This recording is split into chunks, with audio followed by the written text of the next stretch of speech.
ஈரோடு கிழக்கு தொகுதி இடைத்தேர்தலில் போட்டியிடுவது தொடர்பாக ஆலோசனை நடத்திய பிறகு டிடிவி தினகரன் தற்போது செய்தியாளர்களை சந்தித்து வருகிறார். அதனை நேர்லையில் பார்க்கலாம்.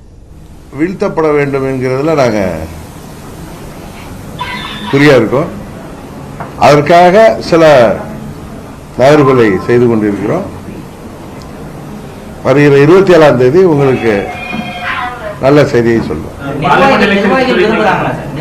நிர்வாகிகள் தொண்டர்கள் எல்லாரும் விரும்புகிறாங்க. ஏன்னா முதல் கட்டமாக நேற்று எங்கள் துணை பொதுச் செயலாளர்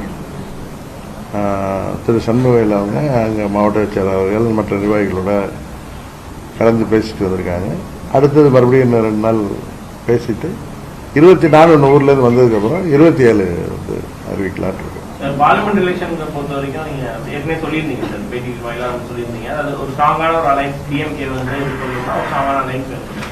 இந்த பை எலெக்ஷன் வந்து பார்லிமெண்ட் எலெக்ஷனுக்கு ஒரு முன்னோட்டமா இருக்குன்னு நினைக்கிறீங்களா? இருக்கலாம், அதான் பார்ப்போம். அதான் கொஞ்சம் திமுகவை ஜெயிக்க விடக்கூடாதுங்கிறதுல நாங்கள் உறுதியாக இருக்கோம். அதே நேரத்தில் அம்மா மக்கள் முன்னேற்ற கழகம் போட்டியிட வேண்டும் என்கிற ஒரு உணர்வுல தான் எங்கள் நிர்வாகிகள் இப்போ கூட நாங்கள் ஆலோசித்தப்ப எல்லாரும் இருக்காங்க. தொண்டர்களும் இருந்து அதே மாதிரி தகவல்கள் தான் இப்போ தான் அவங்களுக்கு சோசியல் மீடியாவில் எங்கள் நிர்வாகிகள் மாத்திரம் இல்லை, தொண்டர்களும் எனக்கு பல செய்திகள்லாம் வர்றது. அது குறிப்பாக ஈரோடு மாவட்டம் கொங்கு மண்டலத்திலேருந்து கோரிக்கை வைக்கிறாங்க. அதனால அதெல்லாம் நாங்கள் பேசிகிட்டு இருக்கோம். 27ஆம் தேதி சொல்கிறோம். இல்லை, நான் அதை பற்றி எதுவுமே இப்போ சொல்லலை. 27ஆம் தேதி சொல்கிறேன்.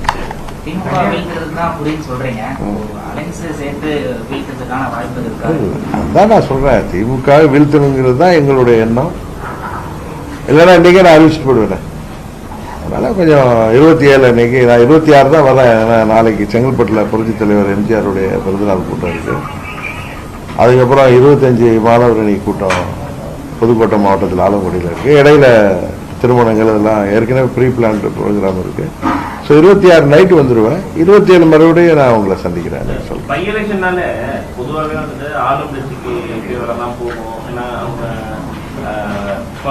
தொடர்ச்சியாக பல்வேறு பலம் வாய்ந்த ஒரு கூட்டணியில் இருக்காங்க. ஆளுங்கட்சிக்கு ஃபேவரான ஒரு இதாக இருக்கும். நீங்க யாருக்கு நேரத்தில் கூட நீங்க நிற்கும் போது நீங்க வந்து அதை மாற்றி இது பண்ணுவீங்க. ஆனா இந்த ஈரோடு கிழக்கு வந்து ஆளுங்கட்சிக்கு ஃபேவரான ஒரு இது இருக்குன்னு நினைக்கிறீங்களா? இல்ல டெஃபரெண்டா எதிராக கூட்டணியில் காங்கிரஸ் தான் நிற்குது. ஏற்கனவே அவங்க ஜெயிச்ச ஒரு இடம். அதாவது பொதுவா இப்ப இன்னும் 3 ஆண்டுகள் வந்து ஆட்சி இருக்கு தமிழ்நாட்டில். பொதுவா அது மாதிரி நீங்க சொல்றது வந்து சரிதான். ஏன்னா ஆளுங்கட்சிக்கு வாக்களித்தால் இன்னும் 4 ஆண்டுகள் இருக்கு, 3 ஆண்டுகள் இருக்கு, தொகுதிக்கான வளர்ச்சிக்கு அவங்க உதவியா இருப்பாங்கங்கிற எண்ணத்துல வாக்களிப்பாங்க. பட் அதற்கு மாறி இப்ப ஆர்கே நகர் போன்ற மக்கள் தீர்ப்புகள் வந்திருக்கு. அதனால இதை ஸ்டடி பண்ணிட்டு பார்க்கணும். அதை திமுக வீழ்த்தணுங்கிறது எங்களுடைய குறி. ஆனா மக்கள் என்ன முடிவு எடுக்கிறாங்கிறது தேர்தல் முடிவு வந்த பிறகு தான் தெரியும்.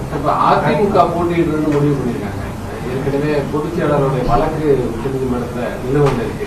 இந்த இரட்டை இலை சின்னம் கிடைப்பதற்கான வாய்ப்பு இருக்கா? அதே நேரத்துல இது சரியா இருக்குமா? 2-3 அணிகளா பிரிஞ்சு நிற்கிறது அதிமுகவே சரியா இருக்குன்னு அவங்க 2 அணியா தானே பிரிஞ்சிருக்காங்க. பன்னீர்செல்வம், எடப்பாடி பழனிசாமி பிரிஞ்சு நிற்கிறாங்க. இப்போ எனக்கு தெரிந்த சட்ட அறிவுப்படி நாலேஜில் இப்போ 2 பேர் பன்னீர்செல்வத்தை அவர் நீக்கிட்டு அவர் தான் பொதுச் செயலாளர்னு அவர் அறிவிக்கப்பட்டு இல்லை அறிவிச்சுட்டு உச்சநீதிமன்றத்தில் அந்த வழக்கு இருக்கு. தேர்தல் ஆணையத்தை பொறுத்தவரை எனக்கு தெரிந்தவரை ஒருங்கிணைப்பாளர் இணை ஒருங்கிணைப்பாளருங்கிற நிலைப்பாடு தான் இருக்கிறதா தான் நமக்கு தெரியுது. பாப்போமே.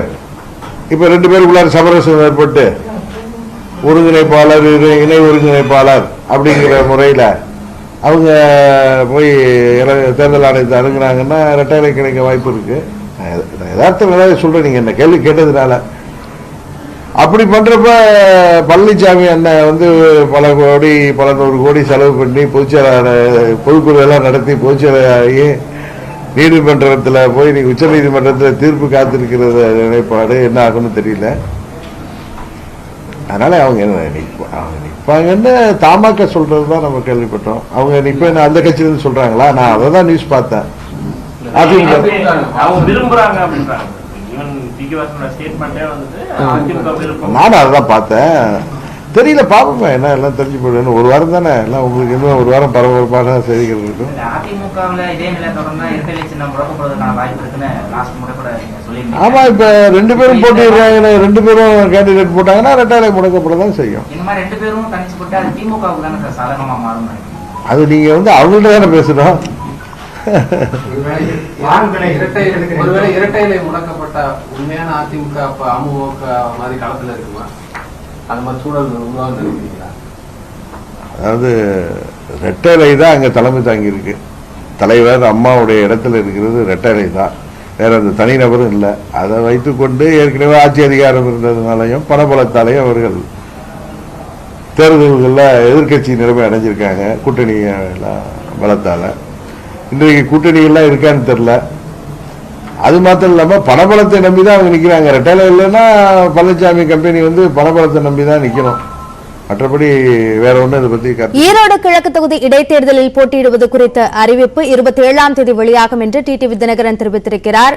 இதில் அமமுக போட்டியிட வேண்டும் என்று கட்சியினுடைய நிர்வாகிகள் விருப்பம் தெரிவித்திருப்பதாக அவர் தெரிவித்திருக்கிறார். எனினும் இறுதியான முடிவு என்பது 27ஆம் தேதி அறிவிக்கப்படும் என்றும் அவர் தெரிவித்திருக்கிறார். முழு விவரங்களை பின்னர் வரும் செய்திகளில் பார்க்கலாம். மத்திய அரசு பணியிடங்களுக்கு தேர்ச்சி பெற்ற 71,000 பேருக்கு பணி நியமன ஆணைகளை வழங்கும் பணியை பிரதமர் நரேந்திர மோடி தொடங்கி வைத்தார். இதன் தொடர்ச்சியாக திருச்சியில் 129 பேருக்கு பணி நியமன ஆணைகளை மத்திய இணையமைச்சர் எல் முருகன் வழங்கி வருகிறார். இது சார்ந்த விவரங்களை விஜயகோபாலிடம் கேட்கலாம். விஜயகோபால், இந்த நிகழ்வில் யார் யாருக்கெல்லாம் இந்த பணி நியமன ஆணைகள் வழங்கப்படுகின்றன, எந்தெந்த பணிகளுக்காக? இந்தியா முழுவதுமே ரோஸ்கர் மேளா என்கின்ற பெயரில் வேலைவாய்ப்பு முகாம், சிறப்பு வேலைவாய்ப்பு முகாம்களை ஏற்படுத்தி இதன் மூலம் பரவலாக வேலைவாய்ப்பு கொடுப்பதற்கான ஏற்பாடுகளை மத்திய அரசு தொடர்ச்சியாக மேற்கொண்டு வருகிறது. இதன் ஒரு இலக்காக 10 லட்சம் பேருக்கு வேலை கொடுக்க வேண்டும் என்ற ஒரு இலக்கை நிர்ணயித்து அதன்படி செயல்பட்டு வருகிறார்கள். தற்போது நிலவரப்படி 21,000 பேருக்கு இன்று வேலைவாய்ப்பு பணி நியமன ஆணைகளை வழங்கியிருக்கிறார்.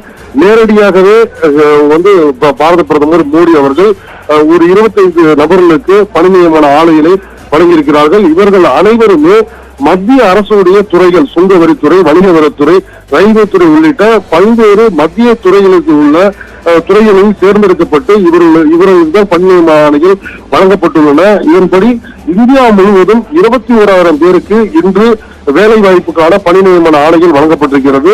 இதற்கான ஒரு சிறப்பு நிகழ்வு என்பது ஏற்படுத்தப்பட்டு மொத்தம் 41 இடங்களில் நேரடியாகவே அந்த வேலை வாய்ப்பு பெற்றவுடன் பாரத பிரதமர் மோடி நேரடியாக கலந்துரையாடல் நடத்தும்படியான ஒரு நிகழ்வு ஏற்பாடு செய்யப்பட்டிருந்தது. தமிழகத்தை பொறுத்தவரை திருச்சி, சென்னை, கோயம்புத்தூர் ஆகிய 3 இடங்களில் இதற்கான ஏற்பாடுகள் செய்யப்பட்டிருந்தன. அதன்படி திருச்சியில் நடைபெற்ற நிகழ்வில் மத்திய இணையமைச்சர் எல் முருகன் பங்கேற்று 129 பேருக்கு பணி நியமன ஆணைகளை வழங்கினார்.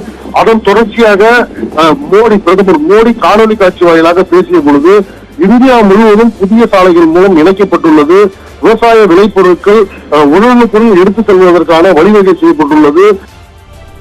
பணி நியமன ஆணை வழங்கும் நிகழ்வு குறித்த விவரங்களுக்கு நன்றி விஜயகோபால்.